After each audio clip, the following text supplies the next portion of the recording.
Hello friends, welcome to my channel. आपके साथ मैं हूं अमृता और आज हम बात करने वाले हैं भुज अर्थक्वेक्स के बारे में। यानी कि 2001 में जो गुजरात के भुज में भूकंप आया था जिससे पूरा देश हिल गया था, उसके बारे में। सो चलिए वीडियो को शुरू करते हैं। और वीडियो को शुरू करने से पहले एक रिक्वेस्ट कि प्लीज़ हमारे चैनल को सब्सक्राइब करें और ये वीडियो अपने फ्रेंड्स के साथ भी शेयर करें। So Bhuj earthquake is the biggest earthquake in India that occurred on 26 January 2001 at 8:46 AM in the Indian state of Gujarat. यानी कि गुजरात के भुज में आया ये भूकंप भारत का अब तक का सबसे बड़ा भूकंप था। इससे पहले कभी भी इतना बड़ा भूकंप नहीं आया। और ये भूकंप 26 जनवरी को 8:46 पे आया था सुबह में, ठीक है। और एक इम्पॉर्टेंट बात, इस earthquake was lasted for 2 minute. यानी कि ये जो भूकंप था ये लगभग 2 मिनट के लिए था, 120 सेकंड के लिए था, जिसकी वजह से काफ़ी ज़्यादा तबाही हुई। और एक इम्पॉर्टेंट बात, ये जो भूकंप था वो 26 जनवरी को हमारे देश में आया था। हमें पता है 26 जनवरी को हम सब रिपब्लिक डे यानी कि गणतंत्र दिवस मनाते हैं। सो भारत के 51 यानी कि 91 गणतंत्र दिवस के दिन ये भूकंप आया था, जहां एक तरफ दिल्ली में झंडा फहराने की तैयारी चल रही थी, वहीं गुजरात इस बड़े खतरे से जूझ रहा था। और फ्रेंड्स, यहाँ पे ये जो न्यूज़पेपर की कटिंग है वो टाइम्स ऑफ इंडिया की है, जहाँ पर टाइम्स ऑफ इंडिया ने इस भुज अर्थक्वेक के ऊपर ये आर्टिकल लिखा था, जिसमें उन्होंने लिखा था नेचर अनलीजेस द आर्मागेडन, जिसका मतलब होता है कि प्रकृति ने युद्ध की शुरुआत कर दी। यानी कि इस आर्टिकल के हेडिंग से हम पता लगा सकते हैं कि ये जो भुज का भूकंप था वो कितना ज़्यादा खतरनाक था। The epicentre was reported to be in Kutch district of Gujarat. यानी कि इस जो भूकंप का केंद्र था वो गुजरात के कच्छ जिले में था, और कच्छ जिले के जिस गांव में था उसका नाम था भुज, ठीक है। The magnitude of the earthquake was 6.9 on the Richter scale. यानी कि इस जो भूकंप की तीव्रता थी वो रिचर स्केल पे 6.9 की यानी 6.9 की मापी गई। और मैं आपको बता दूं 6.1 और 6.9 के बीच के जो भूकंप होते हैं उनका असर काफ़ी ज़्यादा होता है और वो तबाही बहुत ज़्यादा मचाते हैं। खास करके जो बिल्डिंग्स होती हैं उन्हें काफ़ी ज़्यादा नुकसान होता है। Friends, now will talk about the impact of the Bhuj earthquake. यानी कि इस भुज अर्थक्वेक की वजह से, इस भूकंप की वजह से क्या क्या तबाही हुई हमारे देश में, उसके बारे में। So more than 20,000 people were killed and over 1.5 lakhs of the people were get injured due to this earthquake. यानी कि इस भूकंप की वजह से लगभग 20,000 लोग मारे गए और लगभग 1.5 लाख से भी ज़्यादा लोग घायल हो गए। क्योंकि मैंने आपको बताया कि इस जो भूकंप की जो तीव्रता थी वो 6.9 की थी, जिसकी वजह से बहुत सारे बिल्डिंग्स, बहुत सारे घर ढह गए, जिनमें बहुत सारे लोगों की जान चली गई और बहुत सारे लोग अपाहिज हो गए। Then a million buildings were destroyed and a large majority of the local crops were destroyed। यानी कि इस भूकंप की वजह से लगभग 10 लाख से भी ज़्यादा बिल्डिंग्स ढह गई, ठीक है।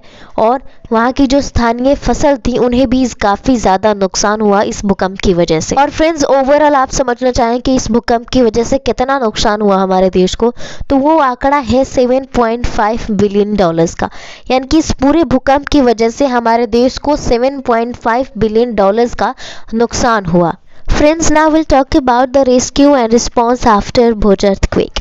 यानी कि इस भूकंप के चले जाने के बाद कैसे सरकार ने रेस्क्यू किया वहाँ के लोगों का, क्या प्रतिक्रिया थी सरकार की, उसके बारे में हम बात करने वाले हैं। सो central and the state government immediately launch massive rescue and relief operations. मैंने आपको ऊपर ही बताया कि इस भूकंप की वजह से कितनी सारी बिल्डिंग्स, कितनी सारी मकान जो थे वो गिर गई थी, ठीक है।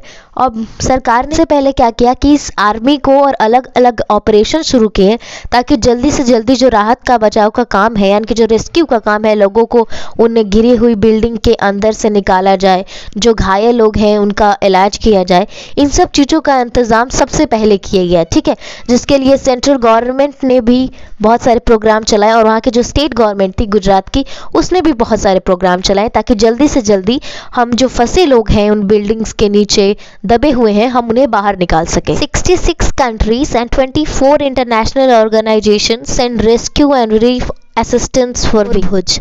यानी लगभग 66 देशों ने और 24 अंतर्राष्ट्रीय संगठनों ने भुज के लिए राहत और बचाव के लिए मदद भेजी, क्योंकि जो तबाही था इस भूकंप से वो काफ़ी ज़्यादा था। और उस टाइम देश के जो प्रधानमंत्री थे अटल बिहारी वाजपेयी, उन्होंने इंटरनेशनल ऑर्गेनाइजेशन से और अलग अलग देशों से कहा कि वो हमें इस सिचुएशन से निकलने के लिए मदद करे, जिसके लिए बहुत सारी देशों ने और बहुत सारे जो ऑर्गेनाइजेशन थे उनने हमारी मदद की। ठीक है, मैंने आपको बताया कि लगभग 66 से भी ज़्यादा कंट्रीज़ थी जिन्होंने यहाँ पे रेस्क्यू टीम्स भेजी, मेडिकल टीम्स भेजी, ताकि हम लोगों को जल्दी से जल्दी मेडिकली अटेंड कर पाए, जिसकी वजह से फ्रांस, मैक्सिको और जापान, स्विट्ज़रलैंड ऐसे जो कंट्रीज़ थे वहाँ से बहुत ज़्यादा मेडिकल टीम्स आई और इन सब देशों ने भारत को बहुत सारी मदद की।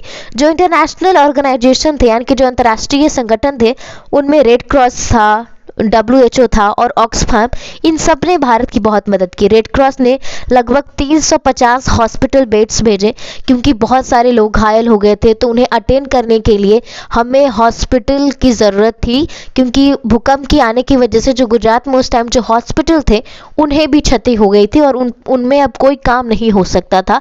तो जल्दी से जल्दी बेड मंगाया गया, क्योंकि घायलों की संख्या भी ज़्यादा थी। साथ ही साथ WHO ने हमारे लिए $1.2 मिलियन की मदद की। और जो ऑक्सफैम है, जो कि एक इंटरनेशनल ऑर्गेनाइजेशन है जिसका हेडक्वार्टर केन्या में है, उसने भी हमारे लिए जो ज़रूरत की चीज़ें हैं, जैसे खाने की चीज़ें हैं या फिर टेम्परेरी जो बाथिंग फैसिलिटीज़ हैं, यानी कि अब जो लोग थे उन्हें खाने पीने की चीज़ें चाहिए, ठीक है, उनकी बाथरूम की, उनके नहाने की फैसिलिटीज़ हमें अरेंज करनी थी। सो बहुत सारे देशों ने, स्विट्ज़रलैंड, नीदरलैंड, केन्या, ऑस्ट्रेलिया, ये सारे जो देश थे उन्होंने भारत को इस सिचुएशन के साथ डील करने के लिए बहुत मदद की। ठीक है, सो ये था पूरा केस स्टडी भुज अर्थक्वेक का, वो अर्थक्वेक जिसने पूरे इंडिया को हिला दिया। सो आज के इस वीडियो में इतना ही। वीडियो को पूरा देखने के लिए बहुत बहुत धन्यवाद और चैनल को सब्सक्राइब करना ना भूलें।